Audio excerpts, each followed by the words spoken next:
Ayan. Naikabit na natin yung switch. I-testing natin kung okay na yung ventilador natin. Ayan o. Pindutin natin yung number 1. Ayan o. Pindutin natin yung 0. Ayan, umaangat na. Number 2. Umaangat siya. Number 3. Umaangat siya.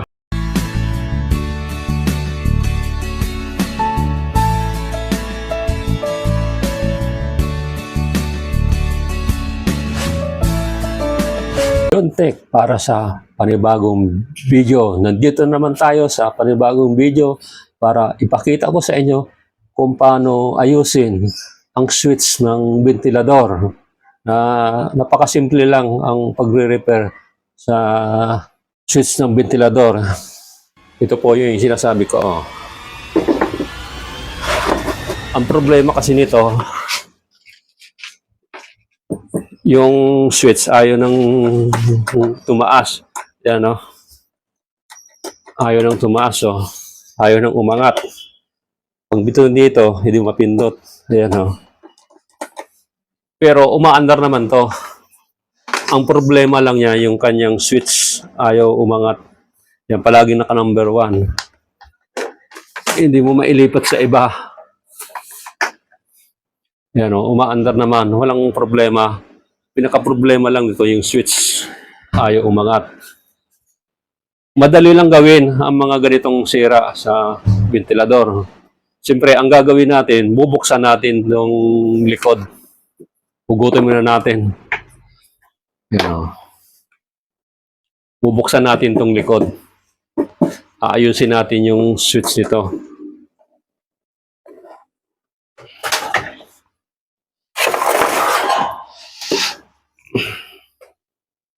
Bubuksan natin gamit yung ating cordless na screwdriver. Medyo hirap ako dito dahil maliit yung ating lamesa.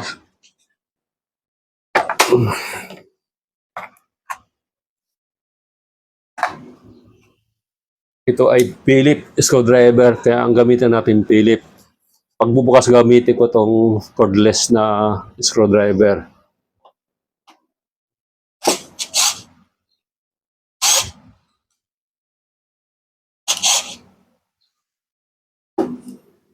Lobat na yata ito.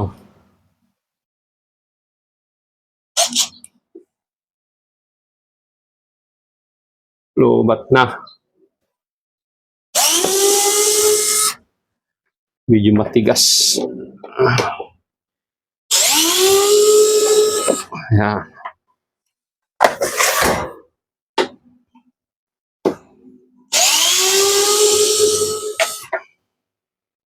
Yung isa lang palang matigas.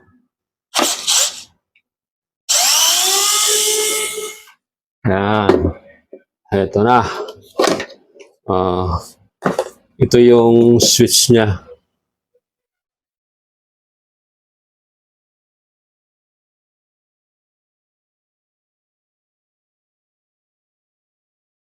Ayaw nung umangat.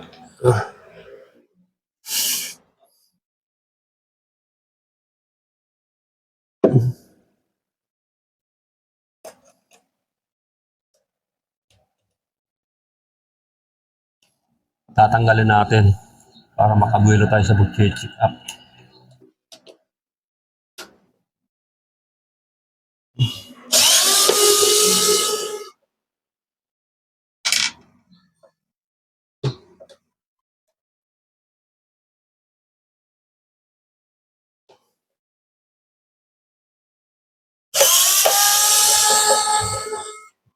Yan, oh.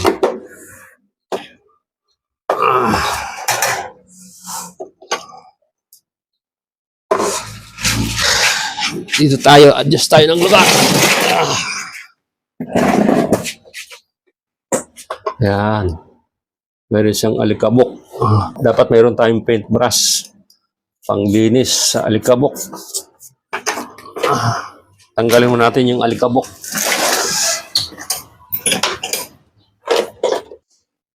Na-stroke siya. Naipit siya.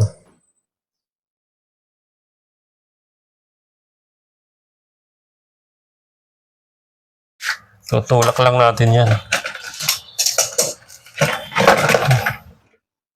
Yan, ang problema dito, naipit siya. Oh. Itutulak lang natin to. Yan, naipit lang.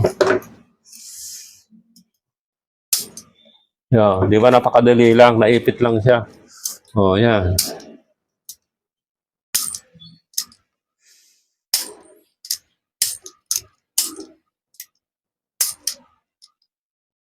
Yan, naipit lang siya.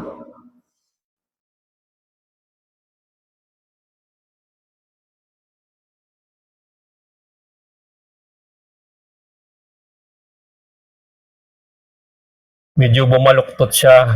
I-straight lang natin siya. Para hindi na siya maipit uli. Yan. Napakadali lang ayusin yung mga ganitong to. Bubuksan mo lang. Simple-simple lang. Oh, yan oh. Okay na siya oh. Yan oh. Gumagana na siya oh. Oh. Yan. Okay na siya oh. Ang style kasi ito ng shoes ito, nag-i-interlock siya. Ito kasi hindi mo pwedeng pagsabayin yung 1, 2, and 3. Kapag pinagsabay mo yan, masusunog yung winding. Kaya naka-interlocking siya. Alawa, napindot mo yung 2, aangat yung 1, aangat yung 2. Tapos ang gagawin natin, sasahulin na natin dahil okay na siya, wala nang problema. Ang problema nito, naipit lang dito. Nabaluktot na kasi to, na disalignment na. Ang ginawa natin, pinag-align natin para bumalik sa dati. Yan o, bumalik na sa dati. Yan o. Sasahulin natin o. Di ba napakadali lang. Kahit kayo, kayang-kaya niyong gawin yan. O kapag dinala mo to sa service center, sa pariperan, magbabayad kayo. O kung kayong gagawa, malilibre na kayo. Ang singilan nito, mga nasa kanata. Depende lang kasi yun sa technician. Ang pinakamababang singil niyan, 250.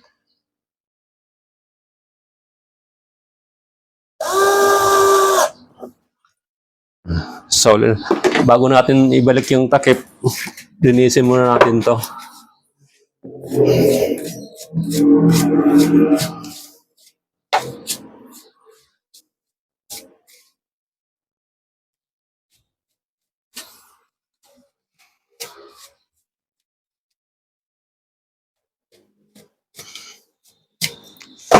Yan. Oh. Yan. So, natin. Oh. Di ba napakabilis lang?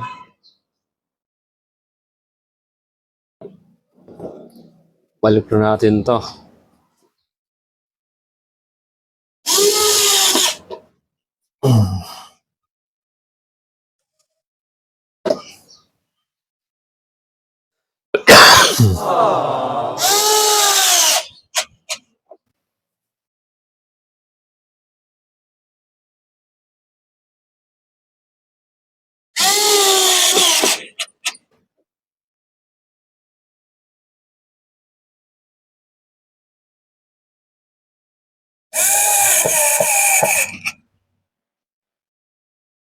Pwede namang i-manual yan, no? Yan, ah.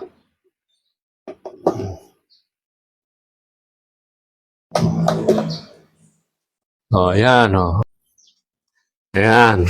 Naikabit na natin yung switch. I-testing natin kung okay na yung ventilador natin. Ayan, oh. Pindutin natin yung number 1. Ayan, oh. Pindutin natin yung 0. Ayan, umaangat na. Number 2. Umaangat siya. Number 3. Umaangat siya. Ito, kahit pinutin mo yung number 2, alam mo, napindot mo yung number 2. Kapag ayaw mong pindutin yung 0, okay lang yon. Pwede mong i-recta yun sa number 3. Yan o. Alawa, nasa number 3 ka.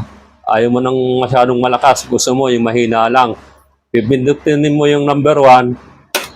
Ayan o. Okay na, umaangat na.